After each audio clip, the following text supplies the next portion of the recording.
प्यारे दर्शकों नमस्कार। आइए नजर डालते हैं हमारे प्यारे राज्य हरियाणा की तमाम बड़ी खबरों पर।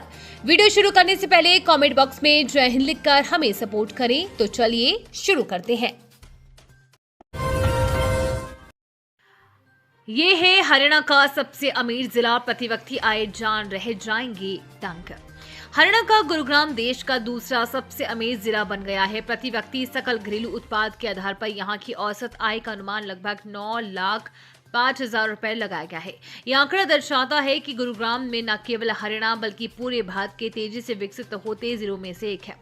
गुरुग्राम को देश का प्रमुख आईटी और कॉरपोरेट हब माना जाता है। यहाँ बहुराष्ट्रीय कंपनियों, फाइनेंस सेक्टर और रियल एस्टेट के विकास ने जिले की आर्थिक वृद्धि को नई ऊंचाइयों पर पहुंचाया है।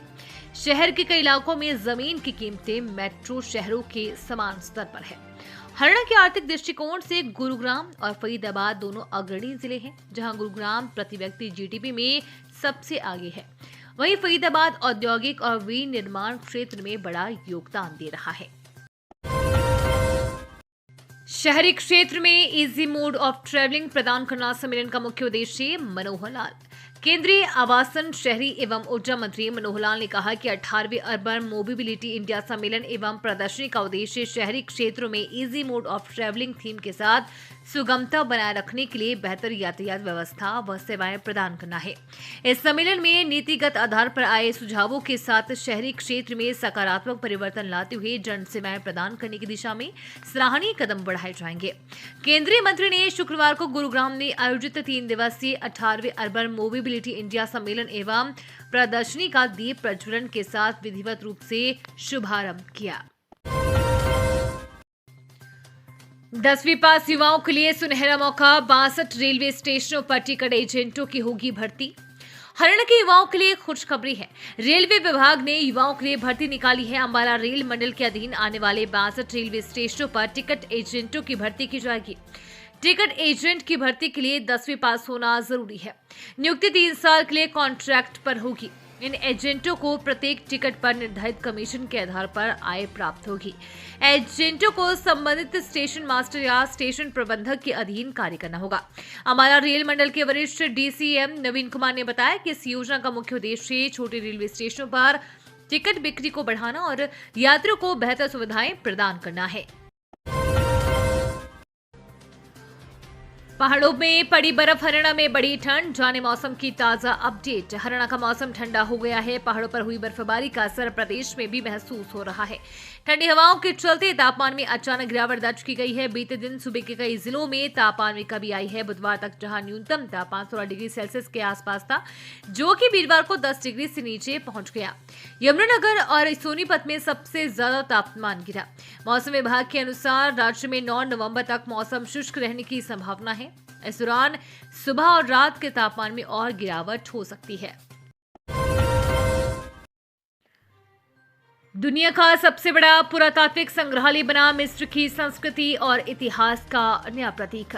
मिस्र जो सदियों से अपनी प्राचीन सभ्यता, रहस्यमयी पिरामिडों और फराओं की कहानियों के लिए प्रसिद्ध है, अब एक और उपलब्धि के कारण चर्चा में है। गीजा के प्रसिद्ध पिरामिडों के पास ग्रेट इजिप्शियन म्यूजियम आम जनता के लिए खोल दिया गया है। इसे दुनिया का सबसे बड़ा पुरातात्विक संग्रहालय बताया जा रहा है। इस ऐतिहासिक अवसर पर मिस्र के राष्ट्रपति अब्देल फताह अल सीसी के साथ कई देशों के नेता और गणमान्य अतिथि शामिल हुए। म्यूजियम में 1 लाख से अधिक ऐतिहासिक वस्तुएं प्रदर्शित की गई हैं। हरियाणा के जिले में बनेगा नया बस स्टैंड, आधुनिक सुविधाओं से होगा लैस। हरियाणा के गुरुग्राम के सेक्टर 36 में नया बस स्टैंड बनने जा रहा है। इसको लेकर Haryana state industrial and infrastructure development corporation ने रोडवेज विभाग को जमीन हस्तांतरित करने की प्रक्रिया शुरू कर दी है। जमीन हस्तांतरण की प्रक्रिया पूरी होते ही निर्माण कार्य शुरू कर दिया जाएगा। बताया जा रहा है कि आने वाले 2 साल के भीतर गुरुग्राम के लोगों के उपयोग के लिए नई बिल्डिंग तैयार हो सकती है। यह बस स्टैंड आधुनिक सुविधाओं से लैस होगा। इस नए बस स्टैंड से जिले और राज्य स्तरीय बसें चलेंगी, जिससे लोगों को रोडवेज और निजी बसों में सफर करने में बड़ी सुविधा मिलेगी। पटवारी रिश्वत लेता रंगे हाथ पकड़ा। रेड के बाद अन्य पटवारी भी दफ्तर से गायब। पलवल में विजिलेंस टीम ने एक बड़ी कार्रवाई करते हुए पटवारी नवीन डागर को रिश्वत लेते हुए रंगे हाथ गिरफ्तार किया है। आरोपी पलवल शहर में तैनात था और सयारोली गांव का निवासी है। फिलहाल एसीबी की टीम मौके पर ही आरोपी से पूछताछ कर रही है। जानकारी के अनुसार सल्लागढ़ पलवल निवासी मुकेश ने विजिलेंस को शिकायत दी थी कि पटवारी ने उसके प्लॉट की पुरानी म्यूटेशन चुराने के बदले 1 लाख रुपए की रिश्वत मांगी थी। बाद में 30,000 रुपए में सौदा तय हुआ। विजिलेंस टीम ने योजना बनाकर आरोपी को 30,000 रुपए लेते धर दबोचा। ये थी आज की फटाफट खबरें। हम मिलेंगे अगले बुलेटिन में, तब तक के लिए धन्यवाद और जय हिंद।